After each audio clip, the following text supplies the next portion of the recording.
সুপ্রিয় উচ্চ মাধ্যমিক তৃতীয় সেমিস্টার অর্থাৎ থার্ড সেমিস্টার পরীক্ষার্থী বন্ধুরা, তোমাদের যদি ভূগোল বিষয়টি থেকে থাকে তাহলে তোমরা একেবারে সঠিক বিষয়ে এসেছো।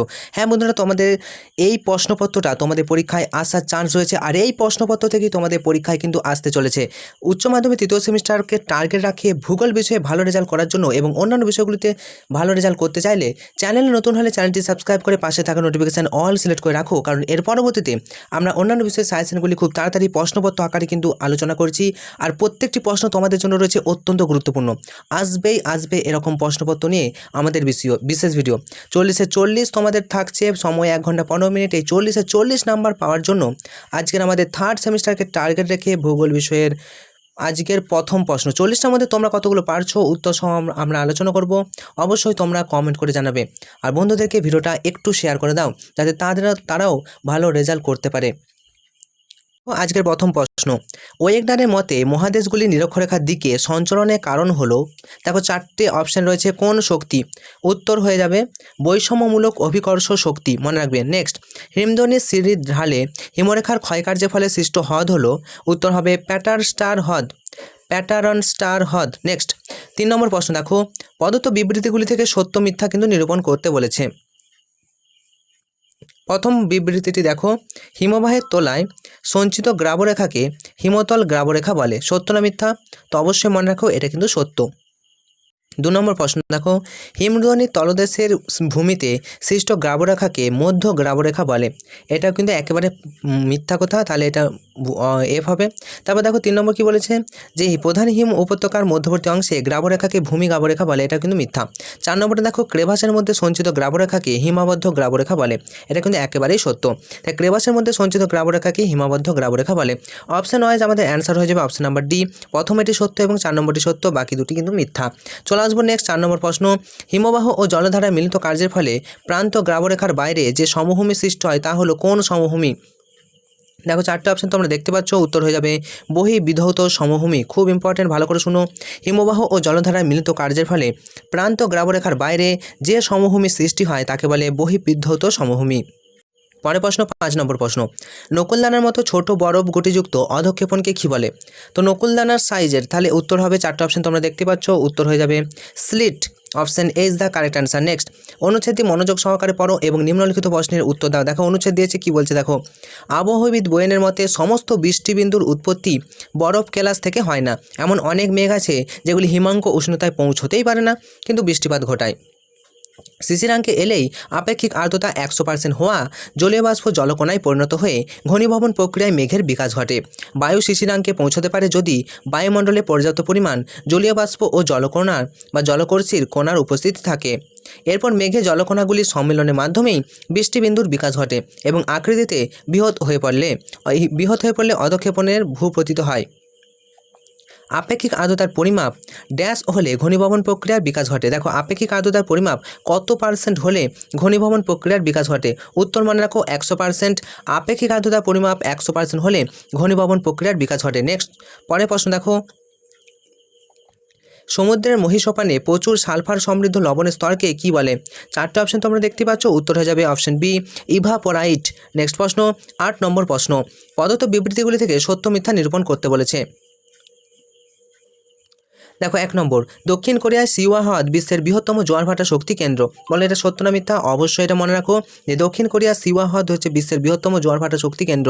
নেক্সট, ভারতের চেন্নাইয়ের কাছে তিরুচেন্দুর ওটিইসি বা সমুদ্র জলে তাপীয় শক্তি কেন্দ্র গড়ে উঠেছে, এটা কিন্তু একেবারেই সত্য। নেক্সট 3 নম্বর প্রশ্ন,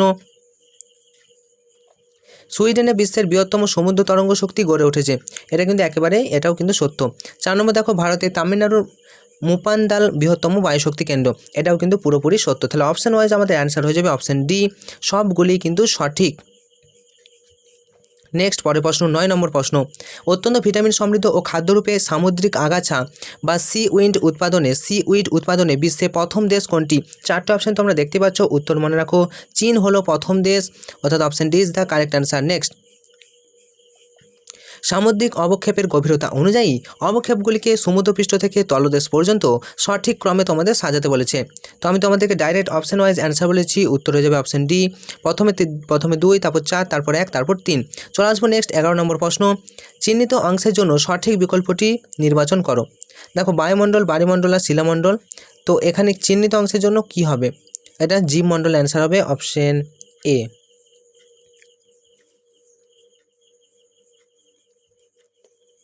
নেক্সট প্রশ্ন 12 নম্বর প্রশ্ন, বিবৃতি দেখো। বাস্তুতন্ত্র একটি উন্মুক্ত ব্যবস্থা, সত্য না মিথ্যা? অবশ্যই এটা কিন্তু সত্য। তারপর দেখো বাস্তুতন্ত্র তো উন্মুক্ত ব্যবস্থায় বটে। বাস্তুতন্ত্রে পরিবেশের সঙ্গে শক্তি ও পদার্থ উভয়েরই উৎপাদন, সরবরাহ, প্রবাহ বজায় থাকে। এটাও কিন্তু মনে রাখবে, এটাও কিন্তু সঠিক ব্যাখ্যা এবং সত্য। এরপর দেখো তাহলে অপশন ওয়াইজ আমরা অ্যান্সার নিচ্ছি, অপশন এ এবং আর উভয় সঠিক, আর এর সঠিক ব্যাখ্যা। নেক্সট নিচের স্তম্ভ দুটি মিলিয়ে সঠিক উত্তরটি নির্বাচন করতে বলেছে। বাস্তুতন্ত্রের ধরন দেখো, আমি তোমাদেরকে ডাইরেক্ট অ্যান্সার বলছি লোটিক বাস্তুতন্ত্র। দেখো লোটিক বাস্তুতন্ত্র কোনটা হবে 4টা অপশনের মধ্যে? অপশান সি, প্রবহমান সাধু জলের বাস্তুতন্ত্রকে লোটিক বাস্তুতন্ত্র বলা হচ্ছে। বেনথিক বাস্তুতন্ত্র, এটা হচ্ছে অপশান নাম্বার ডি, গভীর সমুদ্রের বাস্তুতন্ত্র। আচ্ছা লেন্টিক বাস্তুতন্ত্র কোনটা? এটা হবে স্থির ও সাধু জলের বাস্তুতন্ত্র হচ্ছে লেন্টিক বাস্তুতন্ত্র। এবং 4 নম্বর যেটা হচ্ছে পিলেজিক বাস্তুতন্ত্র, সেটা হচ্ছে উন্মুক্ত সমুদ্রের বাস্তুতন্ত্র। খুব ইম্পর্টেন্ট, ভালো করে দেখো। নেক্সট পরের প্রশ্ন, জীবভরের পরিমাণ সর্বাধিক কোন? 4টা অপশন তোমরা দেখতে পাচ্ছ। জীবভরের পরিমাণ সর্বাধিক, উত্তর মনে রাখো উৎপাদকের পরিমাণ সর্বাধিক, অপশন ডি। নেক্সট, পচা পাতা থেকে লার্ভা, পচা পাতা খাচ্ছে লার্ভা, লার্ভা খাচ্ছে ছোটো মাছ, ছোটো মাছকে খাচ্ছে বড় মাছ। যে খাদ্য শৃঙ্খলকে নির্দেশ করে, এটা মনে রাখো বিয়োজক খাদ্য শৃঙ্খল, option A is the correct answer. Next এবার দেখো পার্ট বি, 16 নম্বর প্রশ্ন, যুদ্ধ বিগ্রহ জনসংখ্যা বন্টনে একটি ড্যাশ কারণ। যুদ্ধ বিগ্রহ জনসংখ্যা বন্টনে একটি রাজনৈতিক কারণ, অপশন ডি। নেক্সট, প্রদত্ত বিবৃতি থেকে সঠিক এবং মিথ্যা নির্বাচন করতে বলেছে। এরকম সত্য মিথ্যা তোমাদের তো থাকছেই। প্রথম প্রশ্ন দেখো, জনঘনত্ব মানুষ ও জমির পরিমাণগত সম্পর্ক নির্দেশ করে, সত্য না মিথ্যা? অবশ্যই সত্য। জনঘনত্ব হলো ত্রিমাত্রিক ধারণা, এটাও কিন্তু একেবারে সত্য নয়, এটা মিথ্যা। তারপর দেখো জনঘনত্ব থেকে কাম্য জনসংখ্যার ধারণা পাওয়া যায়, এটা কিন্তু অপশন 3 দেখো, এটা হচ্ছে মিথ্যা। জনঘনত্ব থেকে কাম্য জনসংখ্যার ধারণা পাওয়া যায়। আর 4 নম্বর, জনঘনত্ব থেকে কোনো দেশের জনসংখ্যার চাপ সম্পর্কে জানা যায়, এটা হয়ে যাবে একেবারে সত্য। এবার দেখো 18 নম্বর প্রশ্ন, প্রজনন সময় পরিধিতে মোট জীবিত কন্যা সন্তানের সংখ্যাকে ওই সময়ের মোট মহিলার সংখ্যা দ্বারা ভাগ করলে যে অনুপাত পাওয়া যায় তাকে কি বলে? প্রজনন সময় পরিধিতে মোট জীবিত কন্যা সন্তানের সংখ্যাকে ওই সময়ের মোট মহিলার সংখ্যা দ্বারা ভাগ করলে যে অনুপাত পাওয়া যায় তাকে বলে নিট পুনঃপ্রজনন হার, option A is the correct answer. Next, কোনো বছরে কোনো জায়গায় মোট মৃত মানুষের সংখ্যাকে ওই এলাকার বছরের মাঝামাঝি সময়ে মোট জনসংখ্যা দিয়ে ভাগ করে ওই ভাগফলকে 1000 দিয়ে গুণ করলে ড্যাশ পাওয়া যায়, উত্তর হবে স্থূল মৃত্যুহার পাওয়া যায়। নেক্সট, কোনো বিদেশি স্থায়ীভাবে বসবাসের জন্য অন্য কোনো দেশে চলে গেলে তাকে কি বলে?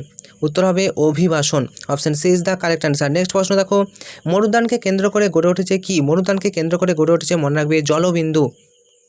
নেক্সট প্রশ্ন, পরস্পর সংলগ্ন অনেকগুলি শহর এবং নগরের সমন্বয়ে গঠিত পৌরবসতি যেখানে শিক্ষা, সংস্কৃতি এবং অর্থনীতির চরম বিকাশ ঘটে তাকে কি বলে? উত্তর হবে মেট্রোপলিস। নেক্সট, আফ্রিকার জুলু অধিবাসীদের ক্র্যাল বসতি ড্যাশ আকৃতির। 4টা অপশন তোমরা দেখতে পাচ্ছ, উত্তর হয়ে যাবে বৃত্তাকৃতি আকৃতির।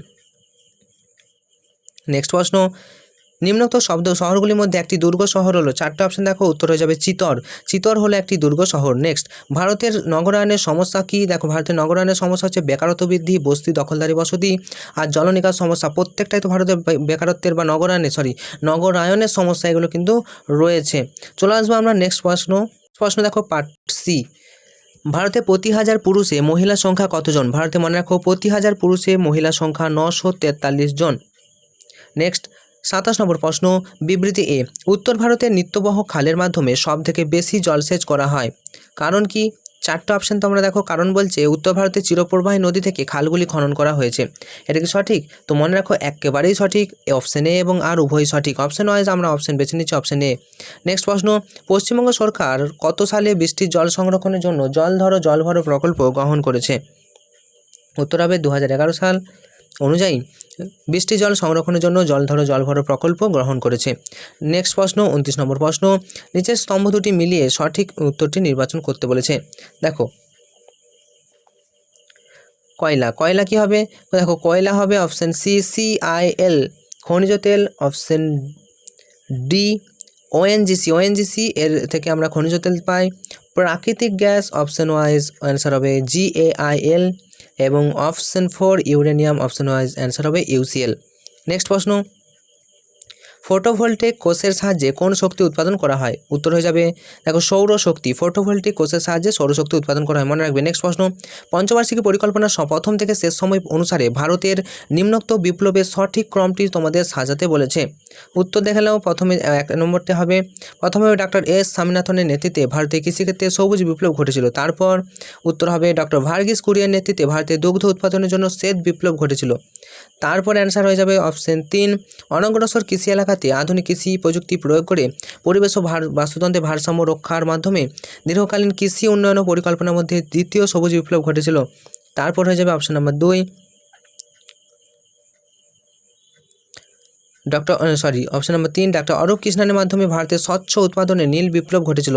তো আমি তোমাদেরকে ডাইরেক্ট অ্যান্সারটা বলছি, এবার তোমরা একটু ভালো করে মিলিয়ে নাও। উত্তর ওয়াইজ অপশন ওয়াইজ আমাদের অ্যান্সার হয় অপশন নাম্বার সি, প্রথমে 1, 4, তারপরে 3, তারপরে 2, লাস্টে 2 হবে। ওকে, এটা একটু ভালো করে দেখে নাও। পরের প্রশ্ন দেখো, 32 নম্বর প্রশ্ন, সঠিক বিকল্পটি নির্বাচন করো। কার্পাস, পাট, ইক্ষু। দেখো কার্পাস গুজরাটে হয়, ইক্ষু হচ্ছে উত্তরপ্রদেশ হয়, তাহলে পাট কোথাকার? পাট হচ্ছে গুজরাটে, পাট কোথাকার? 4টা অপশন তোমরা দেখতে পাচ্ছ। পাট হচ্ছে পশ্চিমবঙ্গ, পাটের জন্য পশ্চিমবঙ্গ বিখ্যাত। নেক্সট, ভারতের দীর্ঘতম অভ্যন্তরীণ জাতীয় জলপথ কোনটি? খুবই গুরুত্বপূর্ণ, 4টা অপশন তোমরা দেখতে পাচ্ছ। উত্তর হয়ে যাবে এলাহাবাদ থেকে হলদিয়া, এটি হচ্ছে দীর্ঘতম অভ্যন্তরীণ জাতীয় জলপথ। নেক্সট, ভারতে কত সালে ইমেল চালু হয়? 4টা অপশন দেখতে পাচ্ছ। উত্তর হয়ে যাবে 1971 সালে ইমেল কিন্তু চালু হয়। নেক্সট প্রশ্ন, বিশ্বের সর্ববৃহৎ বাণিজ্য সংস্থার নাম কি? উত্তর হয়ে যাবে WTO, ওয়ার্ল্ড ট্রেড অর্গানাইজেশন।